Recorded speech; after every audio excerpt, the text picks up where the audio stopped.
अस्सलाम वालेकुम। Biology 9 chapter number 1 introduction to biology lecture number 3। आज का जो हमारा टॉपिक है उसका नेम है relationship of biology to other sciences. Biology का दूसरी साइंस सब्जेक्ट के साथ, साइंस की ब्रांचेस के साथ जो रिलेशन है वो हमने इस टॉपिक में पढ़ना है। तो बेसिकली जब साइंस को डिवाइड किया गया तो उससे मुख्तलिफ सब्जेक्ट निकले। अब उन सब्जेक्ट का जो बायोलॉजी के साथ ताल्लुक है वो हमने इस लेक्चर में पढ़ना है कि क्या उनका जो सब्जेक्ट थे उनका ताल्लुक बायोलॉजी के साथ है भी है कि नहीं है, अगर है तो है वो क्यों है, ये सारा हमने इस लेक्चर में पढ़ना है। उसके बाद जो हमारे पास इसका सबसे पहला पॉइंट है वो कुछ इस तरह से है, the inter relationship among different branches of science can not be denied. Inter relationship का मतलब है, इंटर मतलब दरमियान, रिलेशनशिप का मतलब है ताल्लुक। तो इस पूरी लाइन का मतलब क्या है कि हम बायोलॉजी का दूसरे ब्रांचेस के साथ ताल्लुक से इनकार नहीं कर सकते। बायोलॉजी दूसरी ब्रांचेस के साथ, दूसरे सब्जेक्ट के साथ रिलेट हो सकती है। उसके बाद जो दूसरा पॉइंट है हमारे पास वो है, biologist include information on various aspects of living things, but these information relate to the other branches of science as well। इसका मतलब है कि बायोलॉजी में जानदारों के मुख्तलिफ पहलुओं से मुतल्लिक मालूमात मौजूद हैं, लेकिन इन मालूमात का ताल्लुक दूसरी साइंस की शाखों से भी है। इसकी एग्जाम्पल इस तरह से है कि when we study the process of movement in animal, the biologists have to refer to the law of motion in physics।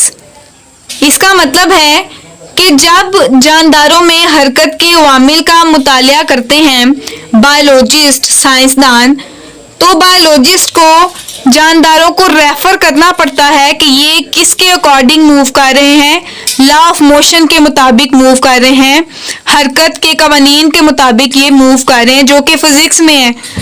This form the basis of interdisciplinary sciences. कहता है ये बुनियाद बनता है किसकी, इंटरडिसिप्लिनरी साइंसेस की। अब हमारे पास इंटरडिसिप्लिनरी साइंसेस क्या है, मुख्तलिफ ब्रांचेस के मिक्सचर को कहते हैं इंटरडिसिप्लिनरी साइंसेस, जिसमें हमारे पास बायो भी होती है, केमिस्ट्री भी होती है और फिजिक्स भी होती है। इनके मिक्सचर को कहते हैं इंटरडिसिप्लिनरी साइंस। उसके बाद हमारे पास जो सबसे पहला रिलेशन है बायोलॉजी का दूसरी साइंसेस के साथ वो है हमारे पास बायोफिजिक्स, जिसमें हम फिजिक्स को बायो के साथ रिलेट करेंगे। इसकी डेफिनेशन हमारे पास इस तरह से है, it deal with the study of the principle of physics which are applicable to the biological phenomena.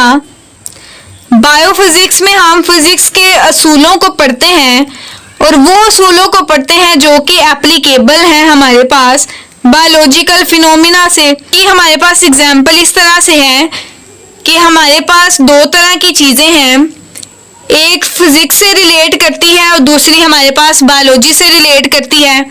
तो लीवर जो है हमारे पास वो फिजिक्स से रिलेट कर रहा है और लिम्स जो है हमारे पास वो बायोलॉजी से रिलेट कर रही है।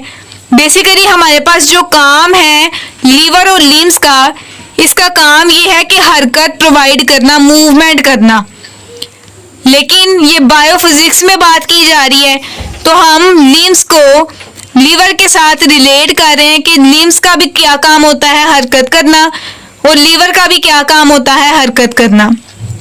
There is the similarity between the working principle of lever in physics and limbs of animal in biology हैं जो एनिमल की बॉडी में पाए जाते हैं और ये मूवमेंट काज करते हैं, एक से दूसरी जगह मूव कर सकते हैं हम लिम्स के जरिए। हमारा जो दूसरा रिलेशन है वो है बायोकेमिस्ट्री, जिसमें हम केमिस्ट्री को बायो के साथ रिलेट करते हैं। बेसिकली बायो में हम लिविंग थिंग पढ़ते हैं, लिविंग थिंग से रिलेटेड पढ़ते हैं, और केमिस्ट्री में हम केमिकल से रिलेटेड पढ़ते हैं। वो केमिकल रिएक्शन जो जिंदा जानदारों में होते हैं उन्हें हम बायोकेमिस्ट्री कहते हैं। तो इसकी डेफिनेशन हमारे पास इस तरह से है, it deal with the study of chemistry of different compound and process occurring in living organism. तो ये हमारे पास क्या कहलाता है, बायोकेमिस्ट्री। इसकी डेफिनेशन हमारे पास इस तरह से है। उसके बाद इसकी एग्जाम्पल हमारे पास क्या है, the study of basic metabolism of photosynthesis. हमारे पास जो स्टडी है बेसिक मेटाबॉलिज्म की फोटोसिंथेसिस में, फोटोसिंथेसिस हमारे पास एक केमिकल रिएक्शन है जो कि पौधों में होता है, और इस रिएक्शन के जरिए पौधे अपनी खुराक खुद प्रिपेयर कर सकते हैं with the help of sunlight. अब इस जो प्रोसेस में हमारे पास जो प्लांट है वो लिविंग है, और जो केमिकल रिएक्शन इसमें हो रहा है वो हमारे पास क्या है, केमिस्ट्री से रिलेटेड। और जो लिविंग है, जो प्लांट है, वो हमारे पास किससे रिलेट हो रही है, बायो से रिलेटेड। उसके बाद जो दूसरी एग्जांपल है, respiration involve the knowledge of chemistry. Respiration हमारे पास सांस लेने का प्रोसेस है जो कि जिंदा जानदारों में होता है, तो वो भी उसमें हम क्या करते हैं, कार्बन डाइऑक्साइड को बाहर निकालते हैं जब हम सांस को एक्सेल करते हैं, और उसके बाद जो हमारे पास ऑक्सीजन है उसको हम सांस के जरिए अंदर लेके जाते हैं। जो हमारे पास कार्बन डाइऑक्साइड और ऑक्सीजन है, ये गैसेस हैं, जब ये रिएक्ट करती हैं तो ये हमारे पास रेस्पिरेशन का प्रोसेस देती हैं। अब ये प्रोसेस किससे रिलेट करता है, केमिस्ट्री के साथ रिलेट करता है। तो इस तरह हम बायो केमिस्ट्री को आपस में रिलेट करके पढ़ते हैं, इनके रिलेशन को पढ़ते हैं। जो तीसरा हमारे पास रिलेशन है वो है बायो मैथमेटिक्स, जिसमें हम बायो को मैथ्स के साथ रिलेट करेंगे। इसका जो दूसरा नेम है हमारे पास वो है बायोमेट्री। बायो का मतलब है लिविंग थिंग से रिलेट, और मेट्री का मतलब है हमारे पास मेजरमेंट, जिसमें मेजरमेंट्स की जाती हैं। अब बायोलॉजी की ऐसा रिलेशन जिसमें हम बायोलॉजी को मैथ्स के साथ रिलेट करते हैं और उसके बारे में पढ़ते हैं, वो हमारे पास बायो मैथमेटिक्स कहलाता है।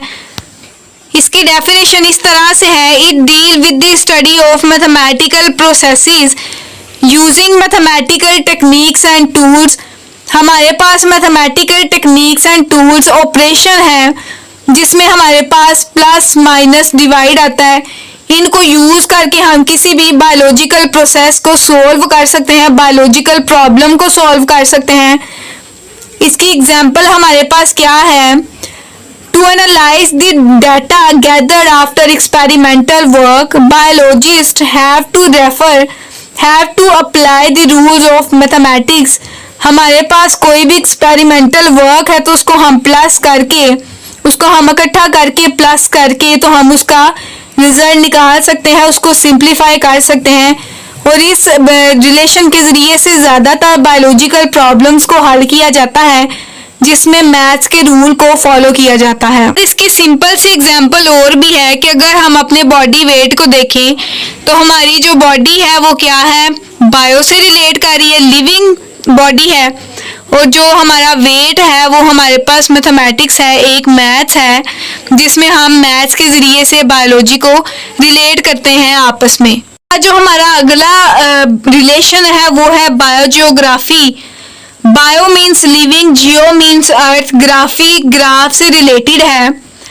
तो ऐसी बायोलॉजी का रिलेशन जिसमें हम जियोग्राफिकल रीजन को मद्देनजर रखते हुए जानदारों की जिंदगी का मुतालिया करते हैं, वो हमारे पास बायोजियोग्राफी कहलाता है। अब मुख्तलिफ जियोग्राफिकल रीजन में मुख्तलिफ स्पीशी रह रही हैं, तो वो भी हम किस रिलेशन में पढ़ेंगे, बायोजियोग्राफी के रिलेशन में। इसकी डेफिनेशन इस तरह से है, it deal with the study of the occurrence and distribution of different species of living organism in different geographical region of the world. अब हमारे पास जो जियोग्राफिकल रीजन है ये करैक्टरिस्टिक्स को भी जानने में बड़ा अहम किरदार अदा करता है। हम वहाँ की आबो हवा से अंदाज़ा लगाकर इस चीज़ का हम आइडिया लगा सकते हैं कि वहाँ पे कौन सा ऑर्गेनिज्म या कौन सी स्पीशी रह रही है।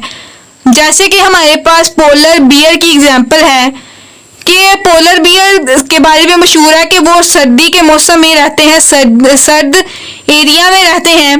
तो हम वहाँ की क्लाइमेट, वहाँ की आबो हवा से पता कर सकते हैं कि वहाँ पे पोलर बियर रह रहा है कि नहीं रह रहा। अगर हम पोलर बियर को किसी गर्म रीजन में रख दें या गर्म इलाके में रख दें तो उसकी डेथ काज हो सकती है। बायोजियोग्राफी से हम इस चीज़ का भी अंदाज़ा लगा सकते हैं कि वहाँ पे जो स्पीशी है वो कौन कौन सी खसूसियात रखते हैं और कौन कौन सी खसूसियात नहीं रखते। इस तरह से बायोजियोग्राफी करैक्टरिस्टिक्स के बारे में भी बहुत अहम किरदार अदा करती है कि इसके ज़रिए से हम जानदारों की खसूसियात का भी मुताला कर सकते हैं कि वहाँ पे कौन कौन सी स्पीशी कौन कौन से करैक्टर रखती है। It applies the knowledge of the characteristics of the particular geographical region to determine the characteristics of the living organism found there. इसके बाद हमारे पास जो अगला रिलेशनशिप है वो है बायो इकोनॉमिक्स का, जिसमें हमने इकोनॉमिक्स को बायो के साथ रिलेट करना है। तो बेसिकली इसमें हम जिंदा जानदारों की ही स्टडी करते हैं, ऑर्गेनिजम्स की ही स्टडी करते हैं, लेकिन from the economical point of view से इसकी स्टडी करते हैं। इसमें हम प्रॉफिट भी देखते हैं और लॉस भी देखते हैं। इसकी डेफिनेशन इस तरह से है, it deal with the study of organism from the economical point of view. अब इसकी हमारे पास जो एग्जाम्पल है वो इस तरह से है कि एक किसान है हमारे पास, जब वो फसल तैयार करता है उसको पानी देता है, उसके जो एसेंशियल न्यूट्रिएंट्स है वो देता है, और उसके बाद जब वो तैयार हो जाती है तो उसको मार्केट में सेल आउट करता है। जब वो सेल करता है तो फिर उससे प्रॉफिट लेता है। उस प्रॉफिट को जो उसने चीज़ लगाई होती है उनके ऊपर, उसके साथ जब वो डिवाइड करके देखता है तो फिर वो देखता है कि उसको कितना फ़ायदा हुआ है या नहीं।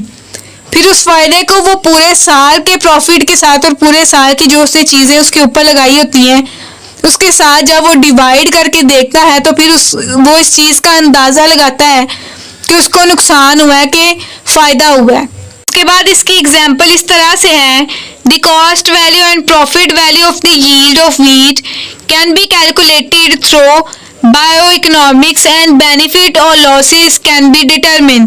कि हम इसकी कॉस्ट वैल्यू और प्रॉफिट वैल्यू को जब कैलकुलेट करते हैं बायो इकोनॉमिक्स के ज़रिए से तो उसको उस किसान को और हमें ये पता चलता है कि कितना हमें फ़ायदा हुआ है और कितना हमें नुकसान हुआ है। सो बायो इकोनॉमिक्स के ज़रिए से हम जानदारों की स्टडी तो करते हैं लेकिन इकोनॉमिकल पॉइंट ऑफ व्यू से, लॉस और प्रॉफिट के पॉइंट ऑफ व्यू से करते हैं। तो ये थी हमारे पास रिलेशनशिप बायोलॉजी का दूसरी अदर साइंसेस के साथ, ब्रांचेस के साथ, जिसमें हमने बायोलॉजी को दूसरी साइंसेस के साथ रिलेट करना था।